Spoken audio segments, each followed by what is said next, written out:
बहुत समय पहले की बात है। एक छोटे से गांव चंद्रपुर में 3 भाई रहते थे। इन तीनों में सबसे बड़ा था आरव। वह बचपन से ही शांत, सरल और मृदुभाषी था। उसकी माँ उसे गहराई से चाहती थी, लेकिन किस्मत को कुछ और मंजूर था। जब आरव 8 साल का था, उसकी माँ लंबी बीमारी के चलते भगवान को प्यारी हो गई। पिता ने कुछ साल बाद दूसरी शादी की। नई माँ से 2 बेटे हुए, जय और कुशल। पिता का झुकाव अब नई पत्नी और उसके बेटों की ओर हो गया। आरव के साथ धीरे धीरे सौतेला व्यवहार शुरू हो गया। जय और कुशल को हर बात में प्राथमिकता मिलती। अच्छा खाना, अच्छे कपड़े, अच्छे मौके। आरव को अक्सर खेतों में अकेले काम करना पड़ता और छोटी छोटी बातों पर उसे डांट पड़ती, लेकिन फिर भी वह मन में किसी से बैर नहीं रखता था। समय बीता। तीनों भाई किशोरावस्था से निकलकर युवावस्था में आ गए। इसी दौरान एक झकझोर देने वाली खबर गांव में पहुंची।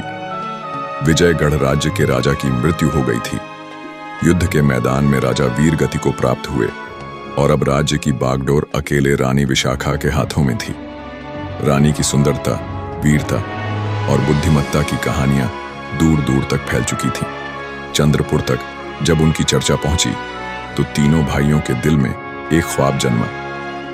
अगर हम में से कोई रानी से विवाह कर सके तो हमारी किस्मत ही बदल जाएगी। जय और कुशल ने इसे एक मौके की तरह देखा।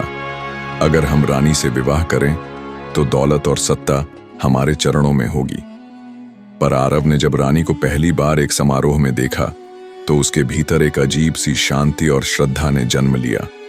वह यह नहीं सोच रहा था कि रानी से उसे क्या मिलेगा, बल्कि यह सोच रहा था कि कोई इतना सुंदर और अकेला कैसे हो सकता है। कुछ ही दिनों में तीनों भाई विजयगढ़ की ओर रवाना हुए। जय ने खुद को एक राजसी योद्धा के रूप में प्रस्तुत किया। कुशल ने अपने भाषणों और चालाकी से दरबारियों को प्रभावित करने की कोशिश की, और आरव, वह बस चुपचाप खड़ा रहा, गहरी नजरों से सब देखता हुआ। रानी विशाखा ने तीनों के प्रस्तावों को ध्यान से सुना, लेकिन वह उलझन में थी। वह जानती थी कि 2 युवक सत्ता के लिए आए हैं, लेकिन तीसरे की आंखों में एक सच्चाई थी जो उसने वर्षों से किसी में नहीं देखी थी। और तभी रानी ने लिया एक ऐतिहासिक निर्णय। मैं इन तीनों की 5 परीक्षाएं लूंगी। बुद्धि, साहस, त्याग, वफादारी और प्रेम की परख। जो खरा उतरेगा वही होगा विजयगढ़ का राजा। परीक्षा 1, बुद्धि की परख। रानी ने तीनों को एक ही समस्या दी। मेरे राज्य के उत्तर दिशा में एक बंजर भूमि है जिसे उपजाऊ बनाना है। तुम्हें वहां सिर्फ 3 वस्तुएं लेकर जाना है और 3 दिनों में वहां जीवन का चिन्ह दिखाना है। जय ने तलवार, बीज और पानी लिया। कुशल ने औजार, बीज और खाद। लेकिन आरव ने बीज, मिट्टी और एक पक्षी का पिंजरा चुना। उसने वहां पक्षी को आजाद किया, जो उड़कर पास की नदी से बीज गिराने लगी। पक्षियों ने जगह की उर्वरता बढ़ाई। तीसरे दिन जब रानी ने स्थल देखा, जय और कुशल के स्थान पर सूखा और निष्क्रियता थी, लेकिन आरव के स्थान पर छोटे छोटे पौधे उगाए थे।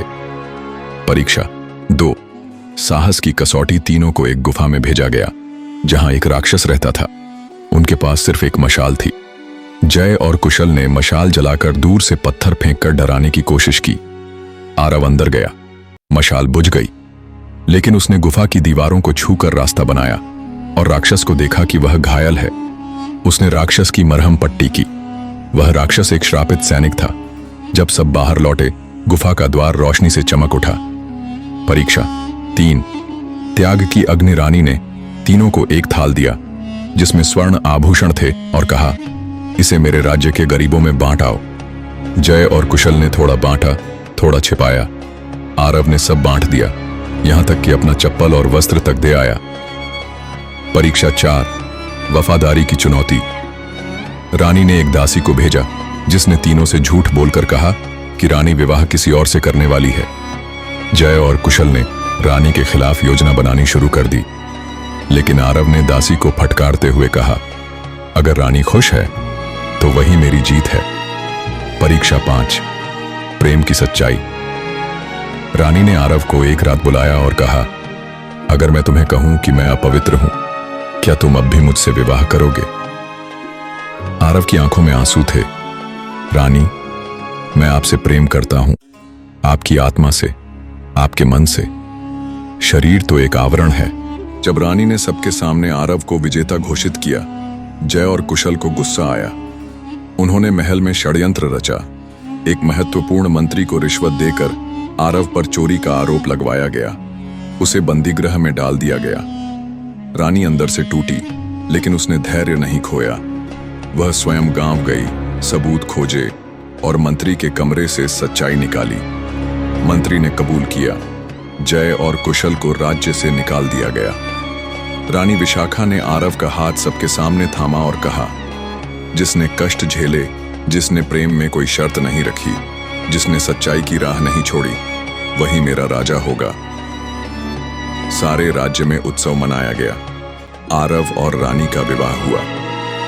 आरव अब राजा नहीं सिर्फ नाम से था, बल्कि अपने कर्मों से। और राज्य में एक नया युग शुरू हुआ, न्याय, प्रेम और सच्चाई का युग। अगर आपको ये कहानी पसंद आई हो तो इस वीडियो को लाइक करें, कमेंट करके बताएं कि आपको कहानी का कौन सा हिस्सा सबसे अच्छा लगा, और आगे ऐसी दमदार कहानियां सबसे पहले सुनने के लिए सब्सक्राइब जरूर करें।